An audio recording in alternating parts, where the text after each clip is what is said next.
Kisah Lorong Catatom. Namaku Ardi, seorang mahasiswa asal Indonesia yang sedang melanjutkan kuliah di Paris. Kota ini indah, penuh sejarah. Tapi di balik keindahannya, ada sesuatu yang selalu membuatku penasaran. Catacombs, Paris, lorong bawah tanah yang dipenuhi jutaan tulang belulang manusia. Sebagian orang menganggapnya sekadar objek wisata. Ada tur resmi yang dibuka untuk umum, lengkap dengan pemandu dan jalur yang aman. Tapi aku dan teman-temanku tidak mencari yang resmi. Kami ingin merasakan sisi gelapnya. Bagian catacombs yang ditutup oleh pemerintah, lorong-lorong yang katanya penuh misteri dan tak jarang menelan korban jiwa. Malam itu, kami berlima berkumpul di sebuah kafe tua sebelum berangkat. Thomas, teman asal Prancis, yang paling bersemangat. Dialah yang tahu jalur masuk tersembunyi, bekas pintu pembuangan yang sudah lama ditutup. Percayalah, ini bakal jadi pengalaman yang gak akan kalian lupakan, katanya sambil tersenyum lebar. Aku hanya tertawa kecil, mencoba menyembunyikan rasa gugup. Sejujurnya, aku sudah sering mendengar cerita tentang orang-orang yang hilang di katakom. Ada yang tersesat, ada yang ditemukan tewas tanpa sebab jelas. Namun, rasa penasaran jauh lebih kuat daripada rasa takut. Kami berjalan menembus dinginnya udara malam Paris, lalu berhenti di depan pagar besi berkarat yang tertutup rapat. Thomas dengan cekatan membuka gembok kecil yang sepertinya sudah pernah ia gunakan sebelumnya. Pintu berderit pelan, membuka jalan menuju kegelapan. Begitu masuk, hawa lembab langsung menyergap. Bau tanah bercampur aroma besi tua memenuhi hidungku. Lorong sempit itu hanya diterangi cahaya senter dari ponsel kami. Dinding-dinding batu terasa dingin saat disentuh, seolah menyimpan rahasia baru bat-bat. Semakin jauh kami melangkah, semakin aku merasakan suasana aneh. Bukan hanya karena sepi, tapi ada perasaan seperti diawasi. Aku beberapa kali menoleh ke belakang, tapi hanya menemukan kegelapan. Thomas berjalan di depan, sesekali memberi penjelasan. Lorong-lorong ini dulu dipakai untuk menyimpan tulang jutaan orang Paris. Kuburan kota penuh, jadi mereka memindahkan semuanya ke sini. Aku menelan ludah. Bayangan bahwa kami berjalan di atas tumpukan tulang manusia membuat bulu kuduku berdiri. Setelah hampir setengah jam, kami sampai di sebuah ruangan kecil dengan lengkungan batu. Tulang-tulang mulai terlihat menumpuk di sisi dinding. Aku merasakan sesuatu, seperti bisikan halus di telinga, sangat samar, seakan ada yang memanggil namaku. Aku menoleh cepat. Tak ada siapa-siapa. Semua temanku sibuk mengambil foto dengan pansomer. Aku mencoba mengabaikannya, meyakinkan diriku bahwa itu hanya imajinasiku. Namun, saat kami melanjutkan perjalanan, bisikan itu terdengar lagi, lebih jelas kali ini. Seolah ada seseorang yang bersembunyi di kegelapan, menunggu kami masuk lebih dalam. Dan itulah awal dari segalanya. Bisikan itu masih terngiang di telingaku. Suara samar, seolah berasal dari celah batu di dinding. Aku mencoba meyakinkan diriku bahwa itu hanya sugesti. Tapi semakin dalam kami berjalan, semakin kuat suara itu terdengar. Lorong-lorong catacombs semakin sempit. Kadang kami harus menunduk atau merunduk melewati jalur rendah. Lampu ponsel satu-satunya sumber cahaya, dan jika salah satu mati, kegelapan langsung menelan kami. "Ardi, kau baik-baik saja?" tanya Sophie, satu-satunya perempuan di kelompok kami. Wajahnya tampak pucat dalam cahaya senter. Aku mengangguk, meski sebenarnya tubuhku mulai gemetar. "Iya, hanya agak pusing." Thomas yang berjalan di depan tertawa kecil. "Kau hanya terpengaruh cerita-cerita. Santai saja, tidak ada yang aneh di sini, kecuali imajinasi kita sendiri."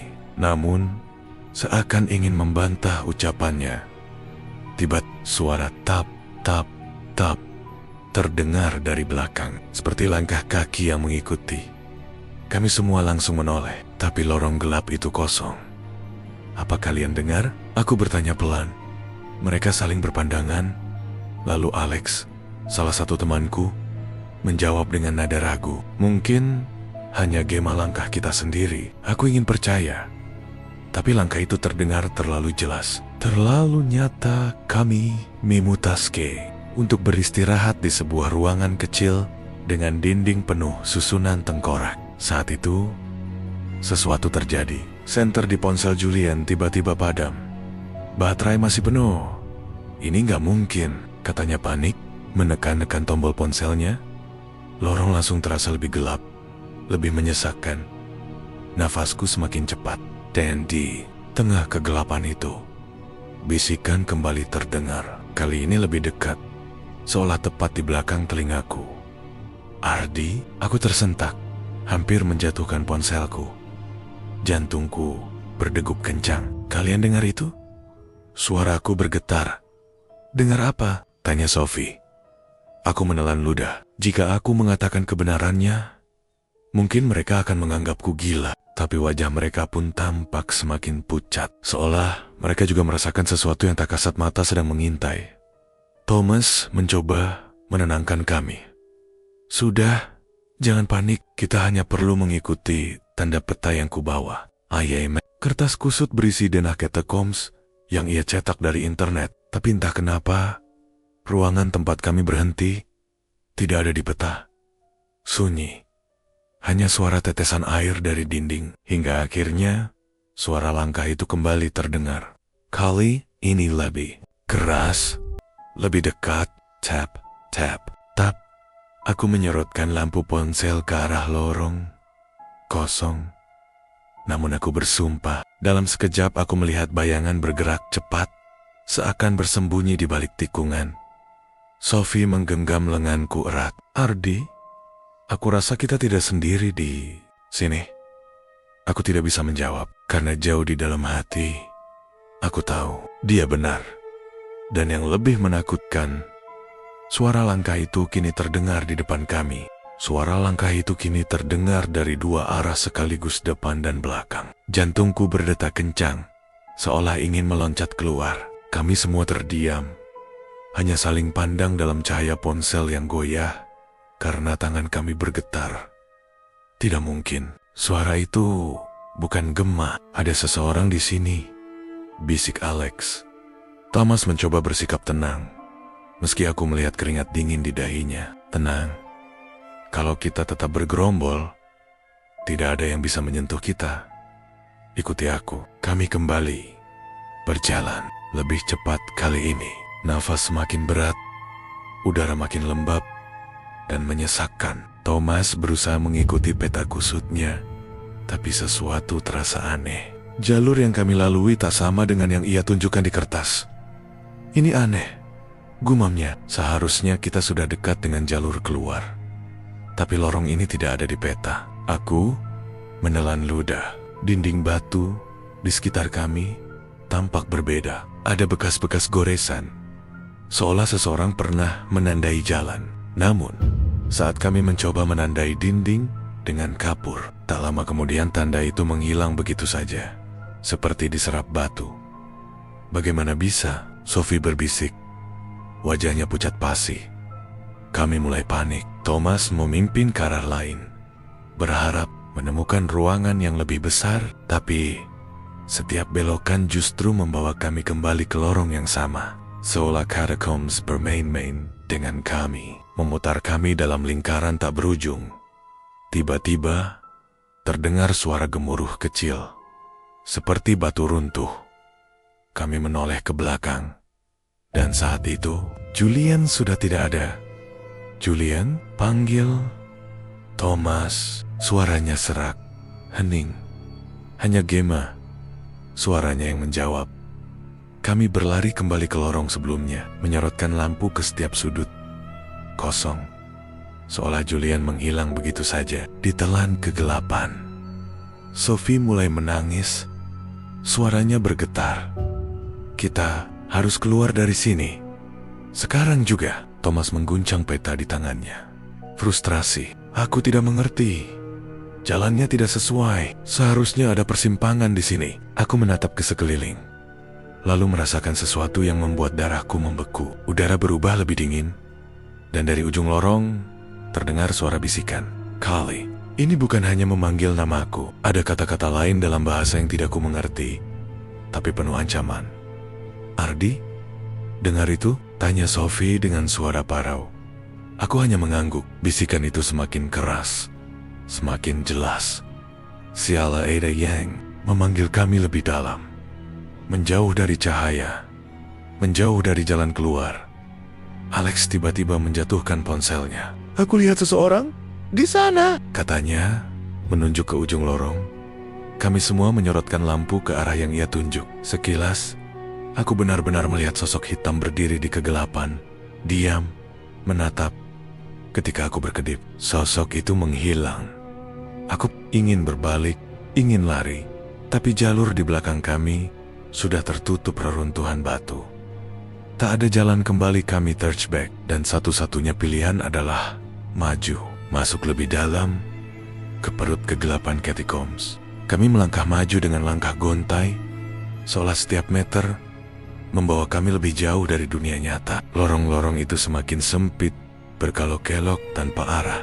Nafas kami semakin berat, dan keheningan hanya dipecah oleh tetesan air dari langit-langit batu. Hingga akhirnya, lorong terbuka menuju sebuah ruangan besar. Dindingnya penuh dengan susunan tengkorak dan tulang yang ditata rapi, seolah membentuk pola. Cahaya ponsel menyorot lusinan tengkorak yang menatap kosong ke arah kami. Aku mencoba menguatkan hati, tapi rasanya ada sesuatu yang salah. Karena saat aku menggerakkan lampu, aku merasa bola mata kosong itu mengikuti setiap gerakanku. Ini gila, bisik Sophie. Suaranya parau. Mereka menatap kita. Thomas tertawa gugup. Itu hanya ilusi. Tulang-tulang ini sudah ada di sini ratusan tahun. Namun, seakan menolak perkataannya, terdengar suara retakan kecil. Salah satu tengkorak jatuh dari dinding, bergulir pelan, hingga berhenti tepat di depan kaki Sophie. Ia menjerit, tubuhnya gemetar.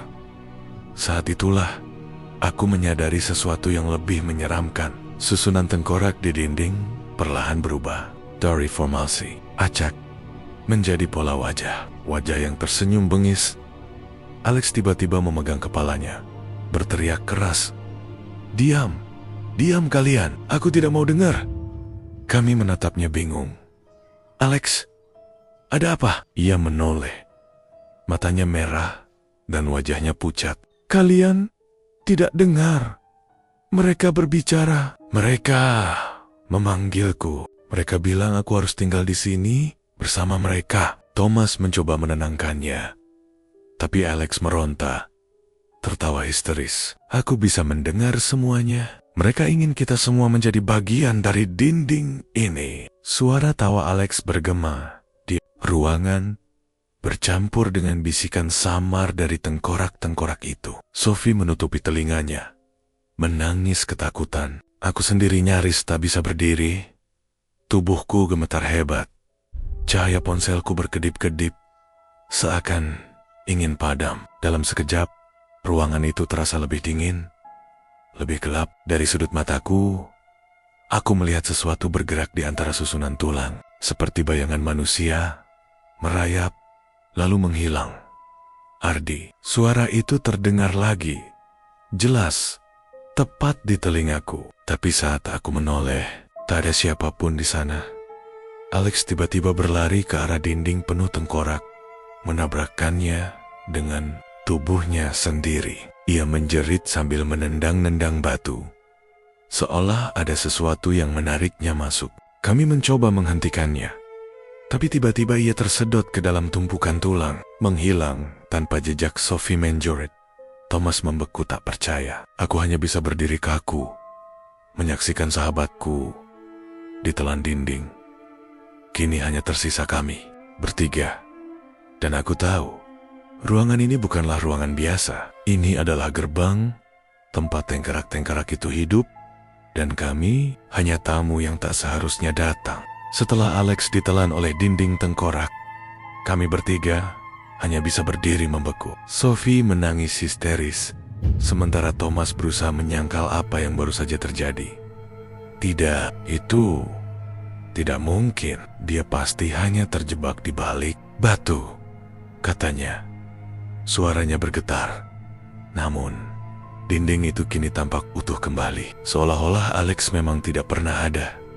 Aku merasakan udara semakin dingin, seakan ribuan jiwa di ruangan itu menghembuskan nafas bersamaan. Bisikan-bisikan mulai terdengar lebih keras, lebih jelas, seakan datang dari setiap arah.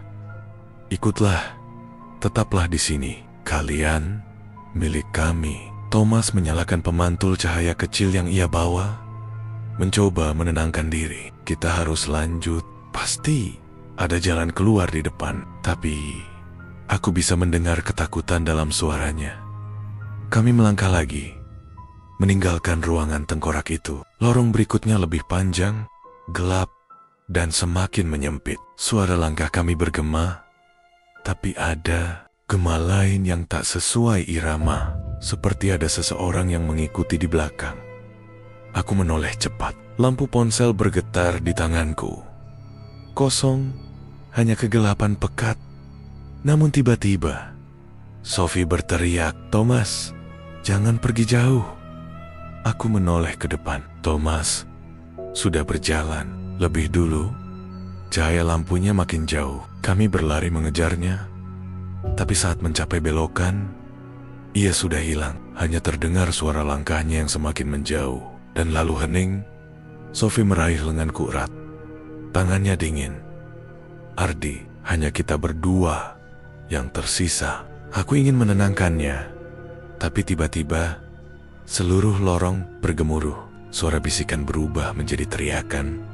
Ratusan, bahkan ribuan suara bercampur. Dari dinding, aku melihat bayangan bergerak, menempel, merayap, seperti akar hitam lampu ponselku. Berkedip, lalu mati. Dalam kegelapan itu, aku hanya bisa mendengar suara-suara itu semakin dekat. "Ardi, giliranmu sudah tiba." Aku meraih tangan Sophie. Tapi dalam sekejap, genggamannya hilang. Ia menjerit, lalu suaranya lenyap begitu saja. Saat lampu ponselku kembali menyala sebentar, aku sudah sendirian. Sendiri di tengah lorong yang tak berujung. Aku berlari, nafasku memburu, tapi setiap langkah hanya membawaku ke lorong yang sama. Dinding-dindingnya seperti menutup, menelan. Lalu aku mendengar suara langkah tepat di belakangku. Cepat, mendekat. Aku menoleh, dan di sana puluhan sosok gelap berdiri. Wajah mereka kosong, mata mereka hitam pekat. Mereka bergerak perlahan ke arahku. Tangan mereka terulur. Aku mencoba berlari lagi, tapi kakiku lemas. Lampu ponsel jatuh, merekam semuanya. Gambar terakhir yang terekam hanyalah lorong kosong, diiringi suara langkah yang mendekat, lalu berhenti tepat di depan kamera. Video itu ditemukan bertahan-tahan kemudian oleh petugas catacombs. Tapi jasadku, juga teman-temanku, tidak pernah ditemukan. Hanya suara-suara di dalam lorong yang tetap bergema. Suara yang akan terus memanggil siapapun yang berani masuk ke dalam. Dan cerita pun tamat.